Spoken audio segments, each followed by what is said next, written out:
All right, welcome to our deep dive for March 20th, 2025. We got a lot to cover today. Some really interesting stuff in this AI news digest. Yeah, it looks like a pretty packed day of AI news. So, where should we even start? I guess what jumped out at me, scanning through all this is this idea of like AI agents becoming more and more autonomous, Yeah, right? definitely a lot of buzz around that. There's this concept, and I'm not sure how I feel about this, but it's kind of being framed as like a Moore's law for agent autonomy. Right, right. Like a predictable, almost an inevitable increase in how long AI can operate on its own to get stuff done. So help me understand this a bit better. What does that mean in practical terms? Okay, so the research suggests that the amount of time, the length of the task that AI can handle is like doubling every 7 months.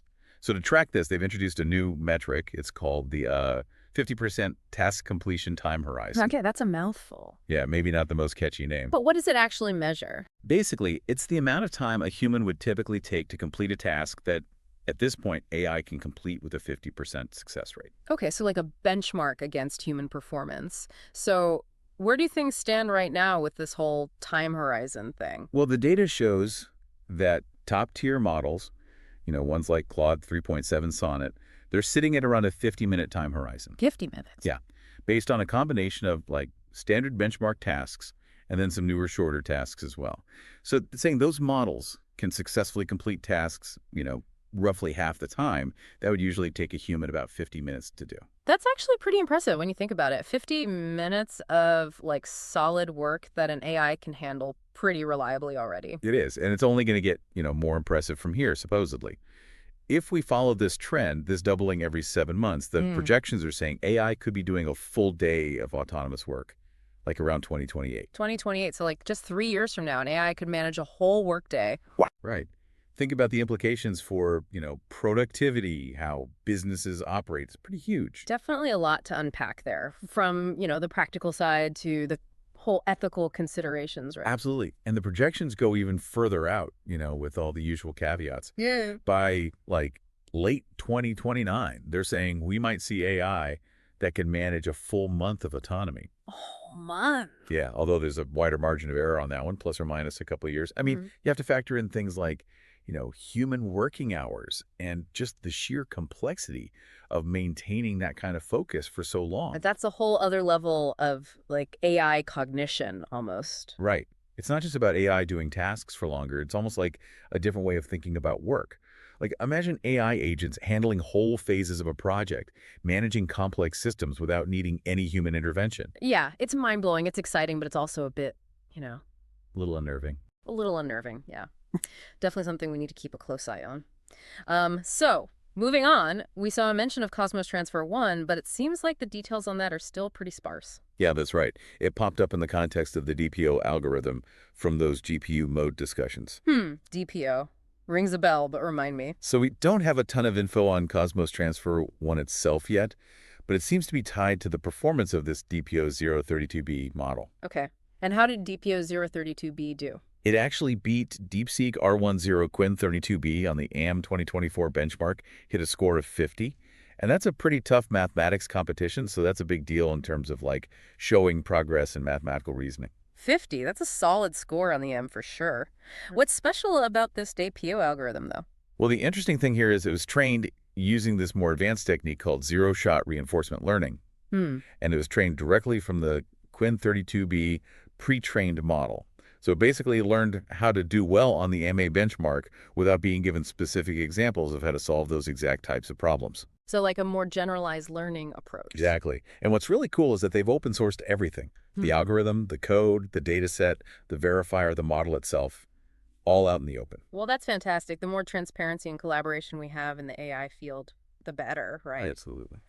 Okay, scrolling down our list here, it looks like we had GR00TN1 and Orpheus 3B listed, but no real updates on those in this digest. Yeah, it seems like those are either still in development or just didn't have any major news to report this time around. We'll keep an eye out for those in the future. All right, so let's move on to something that did have some big news. NVIDIA has released a whole family of new models, the Llama Nematron models. Yeah, this is a pretty significant move by NVIDIA. This is their first foray into reasoning-focused models. Yeah. And they've made them open weight, which is a big deal. Open weight, that's always good to hear. So tell me about these models. What different sizes and capabilities are we talking about? Well, they've released three. There's the Nano, which has 8 billion parameters. Then there's the Super, which is 49 billion. And then they have the Ultra, which is their largest one, with 249 billion parameters. Wow, quite the range there. And I've seen some chatter about the supermodel already, some pretty impressive early results. Yeah, the Super 49B has been turning heads. In their initial tests, it hit a 64% accuracy on the GPQA Diamond benchmark when they ran it in its reasoning mode. 64%. Yeah. And even in its standard mode, like not specifically focused on reasoning, it still scored 54%, which is really solid.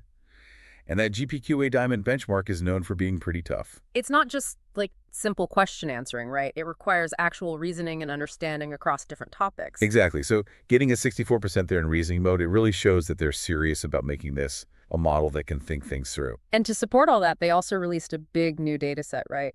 Yeah, they put out this large open source instruct coding dataset. It's meant to help boost the performance of their Llama Instruct models. Things like math, coding, reasoning, and instruction following. And that's not just their own data, right? They've incorporated data from other sources too. That's right. They've pulled in data from DeepSeek R1 and Qwen 2.5. So it's this really nice collaborative effort. They're not just keeping everything to themselves. I love to see that. It benefits everyone when we share knowledge and resources like that. Now, while we're on the topic of llama, we have to talk about the rumors swirling around Llama 4. Oh yeah, the anticipation is building for that one. Especially in places like that our local llama subreddit, there's a ton of speculation. So what are people saying? Well, the main buzz is around a potential release next month in April 2025. And the two big things everyone's talking about are multimodality and a massive context window. So multimodal means it can work with more than just text, right? Like images and audio. That's right. And the context window, get this, the rumor is it's going to be around 1 million tokens. 1 million tokens? That's wild. I mean, imagine the length of the documents or the conversations it could handle. But isn't there some concern about whether that's even practical? Yeah, you bring up a good point. There's definitely a debate in the community about whether going that big is actually beneficial. Some people are worried that performance might actually drop off before it can even really utilize that much information. It's almost like the early days of computers where everyone was obsessed with having the most RAM, but then you couldn't really use it all effectively. Right, exactly. More isn't always better if you can't manage it properly. So how do they address that? Well, there's some discussion about techniques that Qwen 2.5 uses for handling long contexts. Things like exact attention fine-tuning and dual chunk attention. People are wondering if Llama 4 might need to incorporate something similar to really make use of a 1 million token context. That makes sense. And what about the multimodal aspect? How much excitement is there around that? I'd say it's a mixed bag. Some people are super excited about the possibilities, being able to have richer interactions with AI, new types of applications. But others are more cautious. They're not sure how well the multimodality will be implemented at first, how smoothly it'll integrate with the language model itself. I guess we'll just have to wait and see. And of course, the big question with any new llama model is, will it be less censored than the previous ones? Yeah, that's always a hot topic. People are hoping that Llama 4 will be more open, less restricted. We'll find out soon enough, I guess. Yeah. A lot of people think Meta will announce it at their LlamaCon event in 2025, so maybe April will be a big month for llama news. We'll be sure to cover it. Okay, switching gears a bit now, let's talk about KBLAM. That's Microsoft's new knowledge-based language model, right? And this is a different approach to incorporating external knowledge than what we've seen with RAC. Exactly. KBLAM is all about directly integrating knowledge into the language model itself. So instead of doing retrieval augmented generation, or RAG, where you fetch information and feed it to the model separately, KBLAM kind of embeds the knowledge right into the model's core. Interesting. So how does that work? Well, it uses this mechanism they call rectangular attention to encode the knowledge into the model's attention layers. Okay, now you're going to have to break that down for me. What's rectangular attention? All right, imagine traditional attention is like highlighting words in a sentence, one at a time. Okay. Rectangular attention is more like building a structured table that shows the relationships between all the words and the knowledge they represent. So the model can see the bigger picture and access the information it needs more efficiently. So instead of just highlighting individual words, it's creating like a knowledge map, a network of concepts. Exactly. And this approach comes with a few advantages. For one thing, it can scale linearly with the size of the knowledge base. So as you add more knowledge, it doesn't get bogged down. Right.